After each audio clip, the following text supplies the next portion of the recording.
కాబట్టి ఇప్పుడు మనం కూడా అట్లా అనేసి ఈయన బీజేపీ పెద్దల దగ్గరికి వెళ్ళేస్తే, లేదా వాళ్ళు చెప్పారో తెలియదు, వాళ్ళు చెప్పారని జగన్ దగ్గరకు వచ్చి చెప్పాడు, మనం 2/3 ఎంపీలు ఇచ్చేద్దామండి వాళ్ళకి అనేసి, రాజ్యసభ ఇచ్చేద్దామండి అని. అంటే రాజ్యసభ ఎందుకు ఇవ్వాలా అంటే, వాళ్ళు ఇట్లాగా నాకు కబురు చేస్తున్నారు, లేకపోతే మనల్ని దెబ్బతీస్తామంటారు, కేసులు పెట్టేస్తారు, మిమ్మల్ని జైల్లో పెట్టేస్తారు, పార్టీని నిర్వీర్యం చేసేస్తారని చెప్పాడు.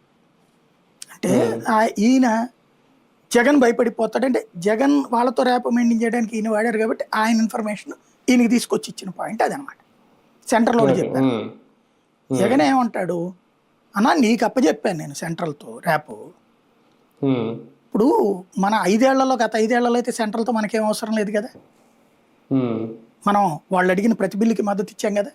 వాళ్ళ రాజ్యసభలో ఇప్పుడు బలం లేదు. స్టార్టింగ్లో 2019 బీజేపీ ఏ ఒక్క బిల్లుకి మనం కాదనలా, ఇంక్లూడింగ్ మత బిల్లులతో సహా వాళ్ళు అన్నిటికీ మద్దతు ఇచ్చాం కదా. మనం కష్టంలో ఉన్నప్పుడు మనకు కొంత అడగాలి కదా బిల్లులు, అదే మనకు వాళ్ళు సపోర్ట్ ఉండాలి కదా. మనం ఇచ్చేయడం ఏంటి అన్నాడు ఇతను. నువ్వు మాట్లాడు అంటే ఈయన అక్కడ ఏం మాట్లాడారు, కమ్యూనికేషన్ అయితే ఏం తేలిపోయింది అంటే, మా వాడికి చెప్పినా పంపించట్లేదని బీజేపీ వాళ్ళకి చెప్పారని, లేదా బీజేపీ వాళ్ళు చెప్పినా వింటలేదని చెప్పి ఈయన ఫీల్ అయ్యాడు అన్నటువంటిది ఇంకొక చర్చ నడిచింది.